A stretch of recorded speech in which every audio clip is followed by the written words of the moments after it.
Bonjour à tous, je suis ravie de vous retrouver dans une nouvelle leçon d'outils de langue qui s'intitule La proposition subordonnée interrogative indirecte. L'objectif de notre cours sera comme suit. Reconnaître la proposition subordonnée interrogative indirecte et maîtriser son emploi. Alors dans un premier temps, nous allons apprendre ce qu'est une proposition subordonnée interrogative indirecte. Ensuite, nous allons identifier ses spécificités en analysant des phrases et des exemples. Et en dernier point, nous allons maîtriser son emploi à travers des exercices d'application. Mais avant cela, faisons un bref rappel et un bref retour sur les propositions subordonnées qu'on a déjà vues et étudiées. Si vous vous rappelez bien, le premier type des propositions subordonnées qu'on a étudié est la proposition subordonnée relative. Et on a appris qu'elle est introduite par un pronom relatif simple ou composé et qu'elle exerce la fonction du complément de l'antécédent. Le deuxième type est la proposition subordonnée conjonctive, qui se subdivise en deux catégories.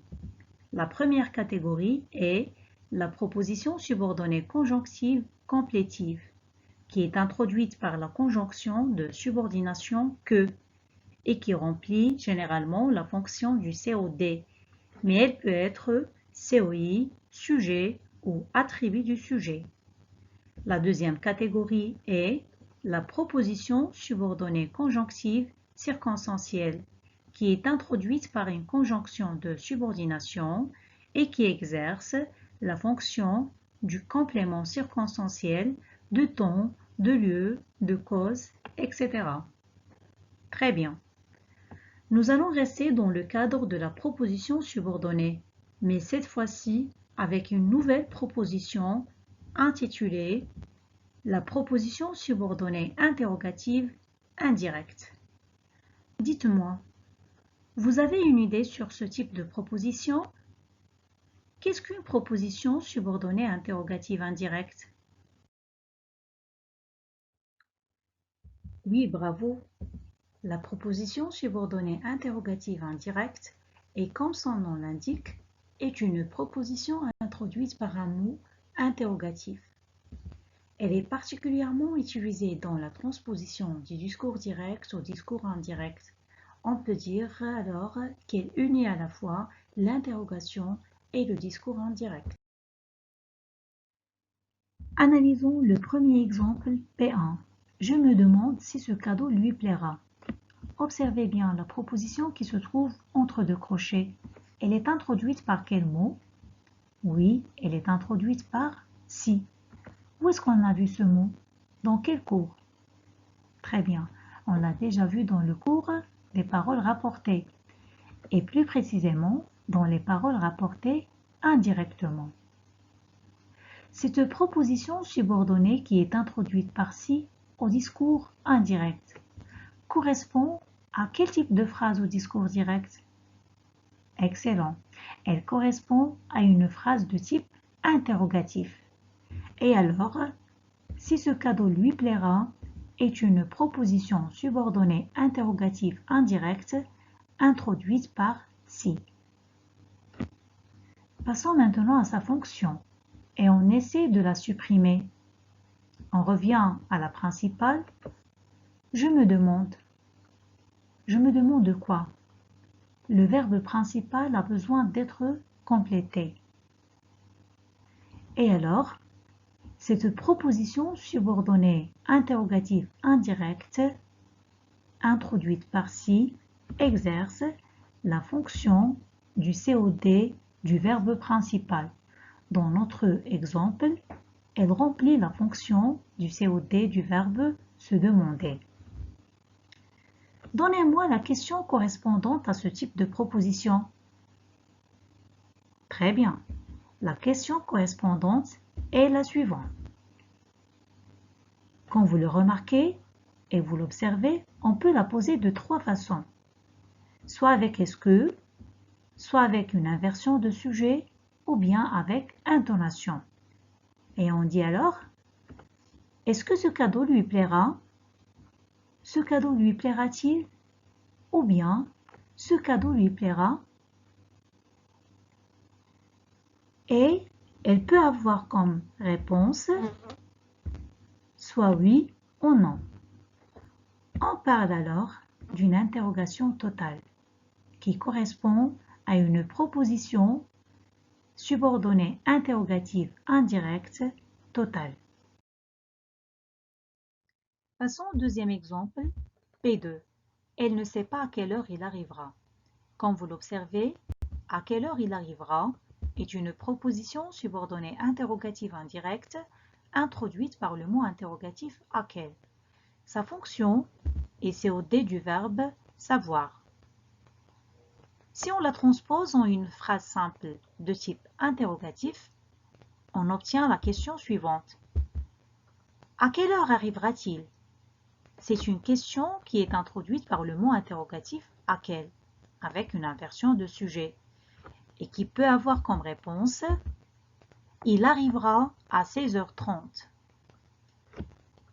On remarque que la réponse contient une partie de la question. C'est une phrase complète qui reprend une partie de la question. On parle alors d'une interrogation partielle qui correspond à une proposition subordonnée interrogative indirecte partielle. C'est très bien. Retenons alors que la proposition subordonnée interrogative indirecte commence toujours par un mot interrogatif. Elle complète un verbe exprimant généralement une interrogation. Elle peut être totale quand elle commence par si et permet de poser une question à laquelle on répond par oui ou non, comme elle peut être partielle quand elle permet de poser une question qui porte sur une partie de la phrase. Elle commence par un mot interrogatif que l'on choisit en fonction de l'information recherchée. Par exemple, on pose la question quand pour le temps, pourquoi pour la cause ou pour le lieu, comment pour la manière et ainsi de suite. J'espère que vous avez bien saisi notre cours et on passe à un exercice d'application. Transposez les propositions subordonnées interrogatives indirectes ci-dessous en phrases simples de type interrogatif et dites si elles sont totales ou partielles. La phrase A. Il se demande combien d'exercices à effectuer. La phrase B. J'ignore quand le déconfinement commencera. La phrase C. Demande-lui si les magasins seront ouverts. La phrase D. Explique-moi pourquoi tu as été absent le jour de l'examen. La phrase E. J'aimerais savoir quelle excuse tu as encore inventée. On corrige la première phrase. Je me demande combien d'exercices à effectuer. La question correspondante à cette proposition subordonnée interrogative indirecte qui se trouve entre deux crochets est combien d'exercices a-t-il effectué? Et il s'agit d'une interrogation partielle car elle porte sur une partie de la phrase. Elle porte sur combien, sur le nombre d'exercices qu'il a effectué. Phrase B. J'ignore quand le déconfinement commencera. La question convenable à la proposition subordonnée interrogative indirecte qui est introduite par quand dans notre exemple ou bien dans notre phrase est quand le déconfinement commencera-t-il? Ou bien quand est-ce que le déconfinement commencera-t-il? Et on parle d'une interrogation partielle car elle aussi porte sur une partie de la phrase. Elle porte sur quand? Sur le moment du commencement du déconfinement. On passe à la phrase D. Demande-lui si les magasins seront ouverts. La question convenable à cette proposition subordonnée interrogative indirecte qui est introduite par si est est-ce que les magasins seront ouverts? Ou bien les magasins seront-ils ouverts? Ou bien les magasins seront ouverts?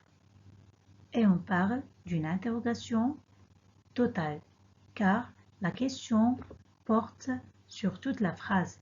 Elle peut avoir comme réponse soit oui, soit non. On passe à la phrase D, dernière phrase. Explique-moi pourquoi tu as été absent le jour de l'examen. La question convenable à cette proposition subordonnée interrogative indirecte qui est introduite par pourquoi est pourquoi as-tu été absent le jour de l'examen? Ou bien pourquoi tu as été absent le jour de l'examen? Et il s'agit d'une interrogation partielle, car la question porte sur pourquoi, sur la cause derrière son absence, ou bien la raison de son absence. Très bien. Voilà, notre séance touche à sa fin. N'oubliez pas de faire les exercices 3 et 4, page 271, rive bleue. Merci pour votre attention et à la prochaine. Au revoir.